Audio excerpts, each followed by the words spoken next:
વડોદરાના ઇન્દિરા બેટીજી પુષ્ટિ સંપ્રદાયના આચાર્ય. હવે તો શરીર છે નહીં, પણ એમને બહુ સરસ મજાનું પદ લખ્યું છે. અરે લાવ હથેળી શ્યામ લખી દઉં, હૈયે હરિવર્ણા લખી દઉં. લાવ હથેળી શ્યામ લખી દઉં, હૈયે હરિવર્ણા લખી દઉં. અરે આંગળી ઉપર લાખો મત્યાના, આંગળી ઉપર લાખો મત્યાના, ઉપર કીર્તન લખી દઉં. લાવ હથેળી શ્યામ લખી દઉં, હૈયે હરિવર્ણા લખી દઉં. લાવ હથેળી શ્યામ લખી દઉં, હૈયે હરિવર્ણા. દરેક રાશિની અંદર પરમાત્માનું નામ છે. ચાલો પછી તો માં સ્નાન કરાવે કેવી રીતના? તો કે જમના જળમાં કેસર ગોળી સ્નાન કરાવું સામળમાં. જમના જળમાં કેસર ગોળી અને સ્નાન કરાવે. અહીંયા ભગવાન કૃષ્ણના 9 મિત્રો બતાવ્યા છે. એમાં બન્યું એવું કે કનૈયો છે ને ક સમયે, હવે તો ધીરે ધીરે નંદ ભવનની ભીતોને ઝાલીને ઊભા થઈ રહ્યા છે, પણ કનૈયો હવે ચાલતો થયો ને એટલે ક સમયે ગૌશાળામાં જઈ અને વાછરડાઓને છૂટા કરી દીધા. પછી માએ માખણ બનાવ્યું હોય ને તે વાંદરાને ખવડાવી દીધું. અહીંયા તો લખે છે સુખદેવજી મહારાજ, વત્સાન મંચન ક્વચિત સમયે કોષ સંજાત હાસ.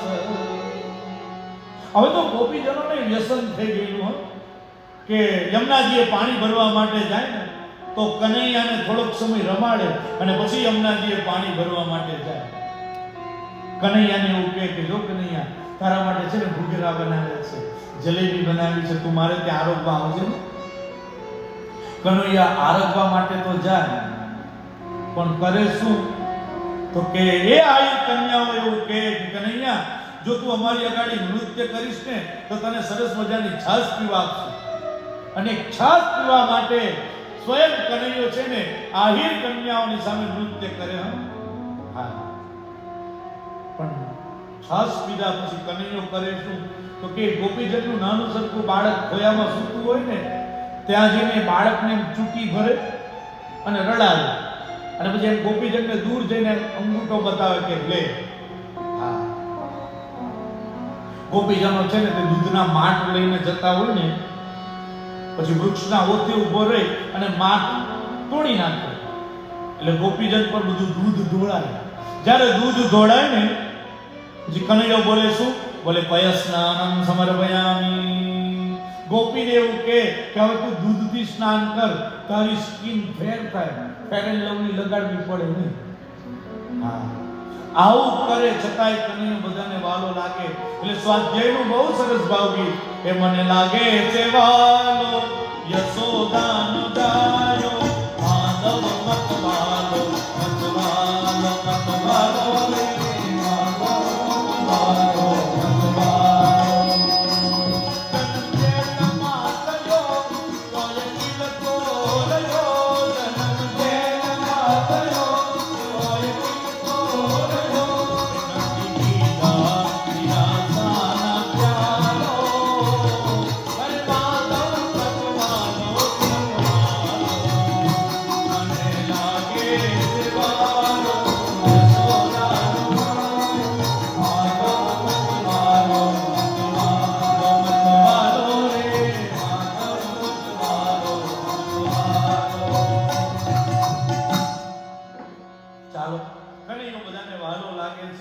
અહીંયા તો લખ્યું છે હે કદા ક્રીડમાનસ્તે રામાદ્યા ગોપદારકા, કૃષ્ણે મુદમ ભક્ષિત વાનિની માત્ર નવેદય. બધા બાળ મિત્રો સાથે ખેલી રહ્યા છે અને ત્યારે દાઉ ભૈયાએ ફરિયાદ કરી કે માં, આ લાલાએ માટી ખાધી. માં છે ને તે બહાર આવી અને કનૈયાને પૂછે છે કે તે માટી ખાધી? બોલે નહીં, મેં માટી નથી ખાધી. પણ યશોદામાએ જોયું શું? તો કે કનૈયાના મુખ ઉપર છે ને તે માટી લાગેલી છે. યશોદામાએ કહ્યું કે કનૈયા મુખ ખોલ, અને જ્યાં મુખ ખોલ્યું તો શું જોયું? બોલે એ તદ વિચિત્રમ સહજીવ કાડ સ્વભાવ કર્મા સયલિંગ ભેદં. વળી બાજુ બ્રહ્માંડનું દર્શન કરાવ્યું છે. પેલા તૃણાવતને આકાશમાં લઈ ગઈ, આકાશ તત્વને પાવન કર્યું. અને આ માટી મુખમાં મૂકી પૃથ્વી તત્વને પાવન કર્યું. ચાલો પછી તો યશોદામાં એક દિવસ એવું કહ્યું કે કનૈયા તારી ધમાલ બહુ વધી ગઈ છે, લોકો બહુ ફરિયાદ કરે છે, ચાલ મારી સાથે યમુનાના કિનારે. એટલે યશોદામાં કનૈયાને લઈને યમુનાના કિનારે જાય છે. એમાં ગોકુળની નાની નાની દીકરીઓ એ યમુનાના જલપ્રવાહમાં દીપ છોડી રહી છે. તો કનૈયો કરે શું? તો કેમ છાલક મારી અને પેલા દીપને કિનારા ઉપર લાવે. એટલે બધી દીકરીઓએ યશોદામાને કહું કે આ તારા કનૈયાને કેમ અમે દીપ છોડીએ છીએ તો કિનારા ઉપર લાવે છે. એટલે યશોદામાએ કહ્યું એ ઉજવી આ તું શું કરે છે? આ દીકરીઓ દીપ છોડે છે તેને કિનારા ઉપર શું કામ લાવે? બોલે માં આ બધા દીપને હું મારી તરફ નથી ખેંચતો, જે દીપ મારી પાસે આવવા માટે આતુર છે ને એને જ હું મારા તરફ ખેંચું. જે પુષ્ટિ જીવ હોય ને એ પુષ્ટિ જીવને પરમાત્મા એની તરફ લે છે. પ્રવાહી જીવ હોય ને એ ભગવાન પાસે ન જાય, પણ પુષ્ટિ જીવ હોય ને એ જીવની પાસમાં ભગવાન જાય છે. વિષ્ણુ દાદાની પાસમાં ભગવાન ગયા. ત્યાં એક પ્રભાવતી નામની ગોપી હતી. પ્રભાવતીએ કહ્યું કે આ કનૈયો લોકોને ત્યાં ચોરીઓ કરે, મારે ત્યાં ચોરી કરવા આવે તો ખબર પાડી દો. એટલે બધા મિત્રો કહેવા મળ્યા કનૈયા તને કે છે? બોલે આ મને ખબર છે કે મને કે છે, પણ આપણે એક મંડળની સ્થાપના કરવાની છે. બોલે આપણે મંડળ બનાવવાનું? બોલે હા. બોલે મંડળ નું નામ શું? બોલે ચિત્ત ચોર્ય મંડળ. એટલે એક મિત્રએ કહ્યું કનૈયા આપણે કરવાનું શું? બોલે ચોરીઓ. એ કહું કે ચોરીઓ કરીએ તો પકડાઈએ નહીં. બોલે આપણે પકડાઈએ નહીં, એના માટે તમને એક મંત્ર આપું છું. એ મંત્ર તમારે જાણવો છે? હા કે ના? બોલો. જાણવો છે ને, ચોરી કરવાનું પણ જાણવું ન હોય. પણ આ મંત્ર છે ને દ્વાપરમાં ચાલતો તો અવળે નહીં ચાલે. અવળે તો એનો ઉપયોગ કરવા ગયા તો બગડિયા ભાગી જશે. એટલે પણ મારી જોડે બોલો મંત્ર, હું તમને બોલાવું. બોલો કપફલમ. બોલો બોલો કપફલમ. કપફલમ. તમે કોઈની જોડે ઝઘડતા હોય તો કેટલા ઉચ્ચ સ્વરે બોલો, એવી રીતના બોલો. બોલે કપફલમ કપફલમ કપફલમ કપફલમ કપફલમ. કપફલમ. બસ આટલો જ મંત્ર છે. કનૈયાએ કહ્યું કે પહેલી ચોરી છે ને આપણે પ્રભાવતીને ત્યાં આઈસ્ક્રીમ લાયા. હે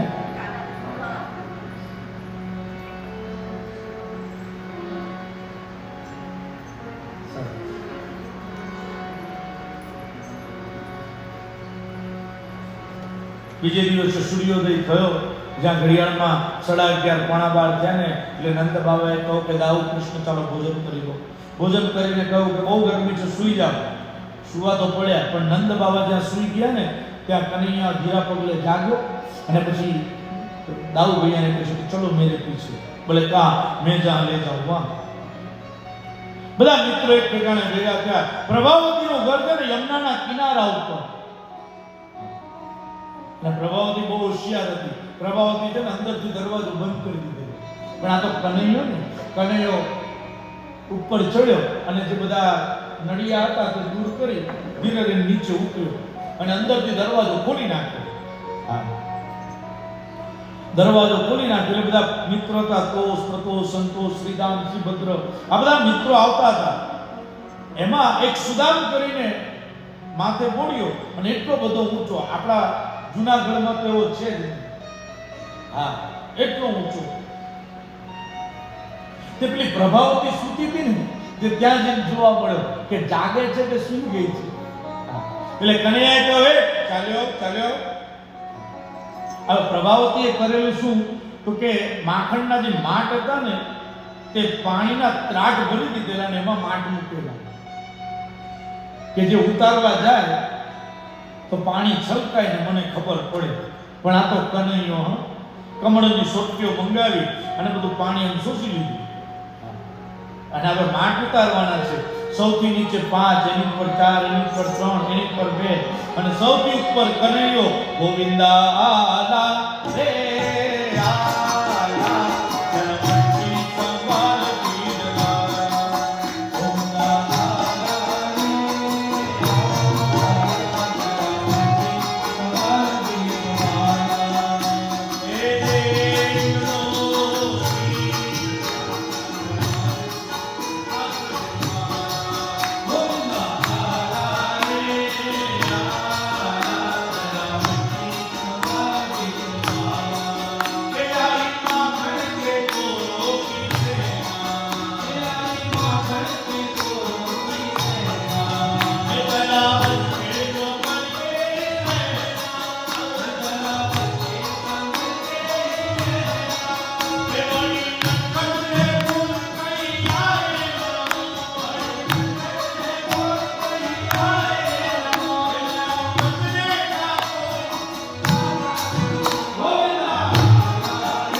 છટકી અને પેલો સુદામ બોલ્યો હતો ને એના માથા પર જઈને પટકી, મોઢા પર બધું માખણ થઈ ગયું. એટલે કનૈયાએ કહું તારે જ ખાવાનું છે, ઉતાવળ ના કરી, તું બધાને પાડીશ.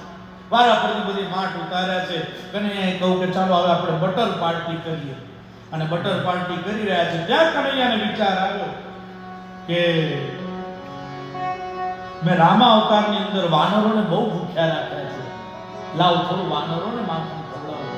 અને કનૈયો તો નટવર હતો ને, જ્યાં અવાજ કાઢ્યો ત્યાં બધા વાનરો વારા ફરતી આવવા મળ્યા. જેમ ક્રિકેટની અંદર બોલ કેચ કરાવીએ ને એમ માખણના દડા તૈયાર કરીને વાનરોને કેચ કરાવ્યા. હવે માણસ શાંતિથી નથી જમતો તો વાંદરા શાંતિથી ક્યાંથી જમે? એટલે એક પતિ છે ને જમવા બેઠો, પછી પત્ની ઉપર ખીજાયો કે આ કેવી દાળ બનાવી છે, દાળમાં મસાલો નથી, વઘાર નથી કર્યો, કાંઈ કશું કર્યું નથી. એટલે પત્નીએ કહ્યું કે આ મોબાઈલ છે ને એ બાજુ પર નથી. કારણ તો કે જે રોટલી છે ને તે તમે દાળની વાડકીની જગ્યાએ પાણીના ગ્લાસમાં બોલો. હા,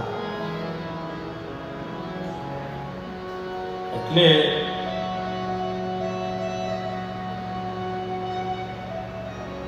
માટ ઉતાર્યા છે અને વાનરો જમી રહ્યા છે. ત્યાં પ્રભાવતીને થયું કે આ વાંદરા ક્યાંથી આવે? એને ખબર નહીં કે ગોકુળના જોડે આવ્યા છે. હા, અને જ્યાં પ્રભાવતી જાગી ત્યાં બધા મિત્રો તો દોડીને ભાગવા મળ્યા. પણ કનૈયાના ખડામાં માટ હતું. કનૈયો પકડાઈ ગયો. પ્રભાવતી કહેવા મળી કે જો લોકોને ત્યાં ચોરીઓ કરે, મારે ત્યાં ચોરી કરવા આવ્યો, પકડાઈ ગયો ને. કનૈયો રડવા મળ્યો ખાલી અને કહે છે પ્રભાવતી તું મને જવા દે ને, તારે ત્યાં ચોરી કરવા નહીં આવું. નહીં, લોકોને ત્યાં ચોરીઓ કરે, મારે ત્યાં ચોરી કરવા આવ્યો, પકડાઈ ગયો ને. બધા મિત્રો કહેવા મળ્યા કે આપણો પ્રેસિડેન્ટ પકડાઈ ગયો. પણ કનૈયાએ ઇશારો કર્યો, ચિંતા ન કરશો. અને પ્રભાવતી કનૈયાને લઈને ત્યાં રસ્તા પર આવે ને બધા ગોકુળના લોકો કહેવા મળ્યા કે આ કનૈયો ચોરીઓ શું કામ કરતો છે, આપણે આટલું તો ખાવા આપીએ છીએ.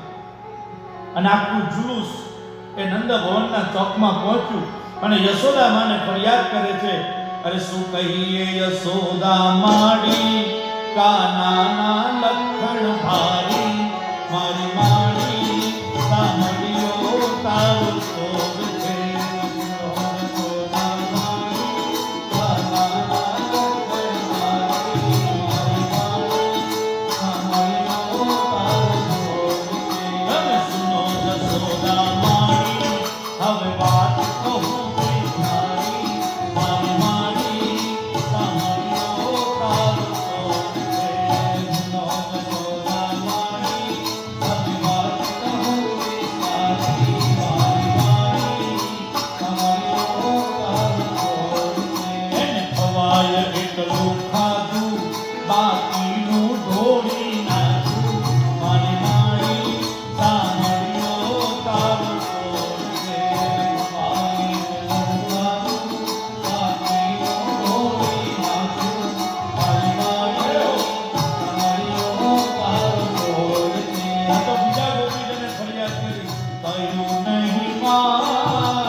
મારા મુખ પર કોગળો કીધો, મારી માડી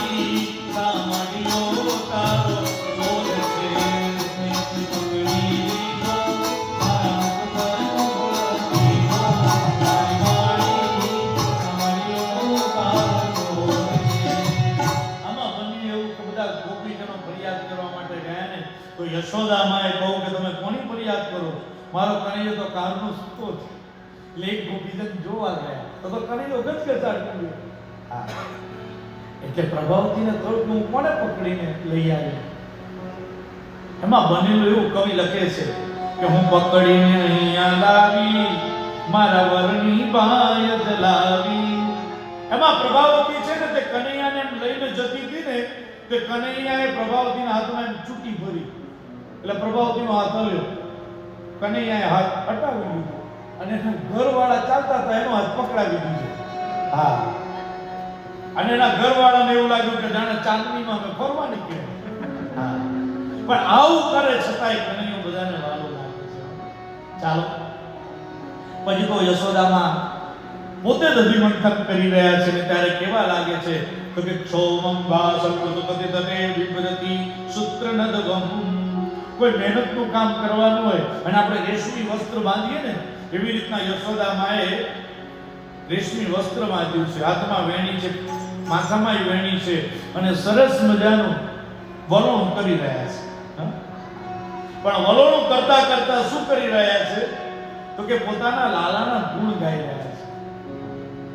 જો બ્રહ્મની માં હતી છતાંય ભગવાનનું નામ લેતી હતી, તો આપણે પણ ભગવાનનું નામ લેવું જોઈએ. જો તમે ભગવાનનું નામ લેશો ને તો તરી જશો. આપણે ત્યાં શૈલેષભાઈ છે ને જૂના પાઠ્ય પુસ્તકોમાં પાઠ આવતો હતો. એક કાગડો હતો અને એક કુંજો હતો. કુંજામાં પાણી હતું પણ ઓછું પાણી હતું તો કાગડાએ અંદર કાકરા નાખ્યા અને પાણી ઉપર આવ્યું અને પાણી પીધું. એમાં શરીર રૂપી કુંજો છે, એમાં પ્રેમનું જળ છે. પણ એ પ્રેમનું જળ જો પીવું હોય ને તો ભગવાન નામ રૂપી કાકરા નાખવા પડે તો પ્રેમનું જળ પી શકાય. પછી તો યશોદામાએ કનૈયાને કહું, કનૈયા ભોજન કરી લે. બોલે મારે જમવું નથી. કનૈયો રંબા જતો રહે. થોડીક વારમાં પાછો આવીને માને કહે કે મને ભૂખ લાગે છે. એટલે યશોદામાએ કહ્યું કે હું માટ જરા ચડાવી દઉં ને પછી હું તને જમવાનું આપું. ત્યાં કનૈયાને ગુસ્સો આવ્યો. કનૈયો બહાર જઈને પથ્થર લઈ આવ્યો અને સંજાત કોપ સ્ફુરિતારુણાધરમ, એ પથ્થરથી માટને તોડી નાખ્યું. અને ત્યારે યશોદામાને બહુ ગુસ્સો આવે છે.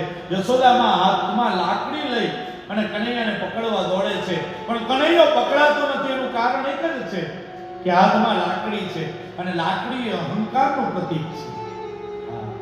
જ્યાં અહંકાર હોય ને ત્યાં પરમાત્મા રહી શકતા નથી. પુષ્ટિ સંપ્રદાયમાં તો જ્યાં બાલકૃષ્ણ ભગવાન બિરાજતા હોય ને તો દર્શન કરવા લાકડી લઈને જવાય નહીં. અને યશોદામાં ઉલુક સાથે દામણાથી બાંધે છે.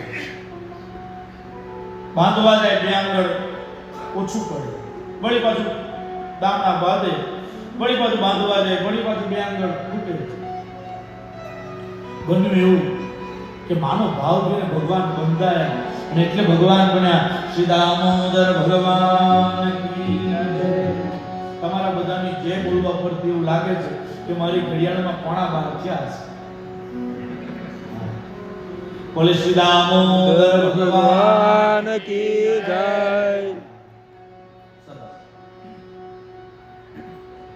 બન્યું એવું કે કનૈયાને જ્યારે બાંધ્યો છે ને, કનૈયો કહે છે કે માં હવે હું ધમાલ નહીં કરું, તું મને છોડી દે ને. બોલે નહીં. કુંતા ફોઈ ત્યાંથી જતા હતા એટલે કનૈયો કહેવા મળ્યો, ફોઈબા ફોઈબા મને છોડાવો ને. બોલે હું ધમાલ નહીં કરું. એટલે કુંતા ફોઈએ યશોદાને કહ્યું, યશોદા તારે ત્યાં માટની ક્યાં ખોટ છે, એને છોડી દે ને. બોલે નહીં, ધમાલ બહુ વધી ગઈ છે, બહુ ફરિયાદો આવે છે.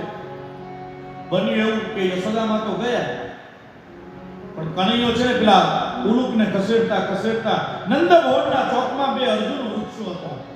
એ અર્જુન વૃક્ષની અંદર ઉલુક ફસાયું અને બંને અર્જુન વૃક્ષો ધરાશાયી થયા. અને જ્યાં અવાજ આવ્યો ને ત્યાં યશોદામાં દોડતા દોડતા આવ્યા. બધા બાળ મિત્રો કહેવા મળ્યા કે માં, જ્યારે આ વૃક્ષો નીચે પડ્યા ને તો એમાંથી બે પુરુષો પ્રગટ થયા અને આપણા કનૈયા તરફ હાથ જોડીને કંઈક કહી રહ્યા હતા. સુખદેવજી મહારાજ પરીક્ષિત રાજાને એવું કહે છે કે રાજન, એ બીજા કોઈ નહીં, કુબેરના બે પુત્ર હતા, નલકુબર અને મણિગ્રીવ. સરોવરમાં નગ્ન સ્નાન કરતા હતા. નારદજીએ શ્રાપ આપ્યો કે જાઓ, તમે વૃક્ષ થઈ જાઓ. પછી તો નલકુબર અને મણિગ્રીવે સ્તુતિ પ્રાર્થના કરી, અને સંત તો દયાળુ હોય ને, નારદજીએ કહ્યું કે તમે નંદ ભવનના ચોકમાં વૃક્ષ થશો, અને ભગવાન જ્યારે ધરા ઉપર અવતાર લઈને આવશે ત્યારે તમને મુક્તિ મળશે. અને એ નલકુબેરે જે ભગવાનની સ્તુતિ કરી છે ને, બહુ સરસ મજાની સ્તુતિ છે. સંગીતનો બહુ પ્યારો રાગ કેદાર રાગ. રવાણી ગુણાનુકથને શ્રવણો કથાયામ હસ્તૌ કર્મ સુમન સ્તવપાદ સ્મૃતિયામ શિરસ્તવ નિવા સજગત પ્રણામે દ્રષ્ટિ સતા દર્શને સ્તુભવત કરુણા દ્રષ્ટિ સદા દર્શને સ્તુભવત. હે પ્રભુ, અમને સૌથી પહેલા વાણી આપો કે જેનાથી અમે તમારા ગુણ ગાઈ શકીએ. કાન એવા આપો કે જેનાથી અમે ભગવાન તમારી કથા સાંભળી શકીએ. એવા હાથ આપો કે જેનાથી અમે સત્કાર્ય કરી શકીએ. એવું મસ્તક આપો કે તમારું દર્શન કરીને મસ્તક નમી જાય. અને સરસ મજાનું લખ્યું છે, સ્મૃત્યામ શિરસ્તવ નિવા સજગત પ્રણામ. અમને એવી સ્મૃતિ આપો કે અખંડ તમારું સ્મરણ. જો આ નલકુબર છે ને, આવી સરસ મજાની સ્તુતિ તો કરે છે, પણ આ ચરિત્રનો સાર એટલો જ છે કે આપણા સંતાનો છે ને, એ આપણા ઘરે તો સારા જ હોય, પણ શાળા કોલેજોમાં કેવું વર્તન કરે છે એકવાર જોજો. આ તો મોટા ઘરના છોકરા હતા, કુબેરના દીકરા હતા, નલકુબર અને મણિગ્રીવ, પણ વર્તન વિપરીત હતું એટલે શ્રાપ મળ્યો. અમારા મુંબઈના નરેન્દ્ર શાસ્ત્રીજી એવું કહેતા કે આપણા છોકરા છે ને ગુલાબના ફોટા જેવા, અને પારકાના છોકરા તે એલ્યુમિનિયમના લોટા જેવા. છોકરાઓ એવા હોય ને, ભૂકા કાઢી નાખે. એક છોકરાને છે ને તેના બાપે એવું કહ્યું કે જા બેટા બજારમાંથી પોસ્ટકાર્ડ લઈ આવ. છોકરાએ કહ્યું કે પપ્પા પૈસા તો આપો. ભલે પૈસા લઈને તો હવ કોઈ લઈ આવે, પૈસા વગર લાવે તો તું મારો દીકરો ખરો. છોકરો જાય એવો નતો, જુનાગઢનો હતો. તરત જ 5 મિનિટમાં આવ્યો અને પિતાજીના હાથમાં પોસ્ટકાર્ડ આપ્યો. એટલે બાપે કહ્યું કે આ તો લખેલો છે, કોરો લાવવાનો હોય. બોલે પિતાજી, કોરા પર તો હવ કોઈ લખે, લખેલા પર લખો તો તમે મારા બાપ ખરા. આવા સંતાનોને મેધાવી સંતાન. ચાલો, પછી તો ફળ વેચવા વાળી ઉપર અનુગ્રહ કર્યો છે. ભગવાન વૃંદાવનમાં આવ્યા છે અને વૃંદાવનનો મહિમા ગાતા લખે છે કે વૃંદાવન છે કેવું? વૃંદાવનમ સંપ્રવિશ્ય સર્વકાલ સુખાવહ. જ્યાં સર્વકાલ સુખ વહે છે ને એ વૃંદાવન છે. વૃંદા એટલે તુલસી, જ્યાં તુલસીનું વન છે વૃંદાવન. અને બીજો વૃંદાનો અર્થ થાય છે ભક્તિ, જ્યાં ભક્તિનું વન છે તે વૃંદાવન છે. વૃંદાવનમાં જ્યારે આવ્યા છે ને, કનૈયાએ કહ્યું કે માં, મારે ગાયો ચરાવવા માટે જવું છે. ત્યારે માએ કહ્યું કે ગર્ગાચાર્ય મહારાજ મુહૂર્ત કાઢે ને પછી આપણાથી ગાયો ચરાવવા માટે જવાય. ગર્ગાચાર્ય મહારાજે કારતક સુદ અષ્ટમીનું મુહૂર્ત કાઢ્યું છે. બધા મિત્રો કહેવા મળ્યા, કનૈયા તું ગાયો ચરાવવા માટે આવીશ ને તો તને બહુ આનંદ આવશે. એક કાળી કામડી લેજે, સરસ મજાની લાકડી લેજે, દહીં વાળો ભાત લેજે. અને તો સવારના યશોદામાં કનૈયાને જગાડે છે. નરસિંહ મહેતાએ સરસ મજાનું વર્ણન કર્યું છે. હે જાગને જાદવા કૃષ્ણ ગોપાળિયા તુજ વિના તેમાં કોણ જાસે. હે જા